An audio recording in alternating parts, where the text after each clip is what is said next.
Hi everyone, in front of me I've got a Moto E22i and let me share with you how to reset up preferences on this device. So let's start with opening the settings, and here we have to find the apps. It should be on the third position from the top. Now let's tap on see all 52 apps, of course 52 in my case, and then 3 dots icon in the right upper corner.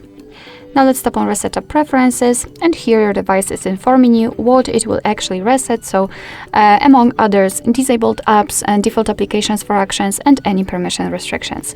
What's more, no worries, you won't lose any app data, so simply tap on Reset Apps, and basically this is it. This is how to reset up preferences in this Motorola device.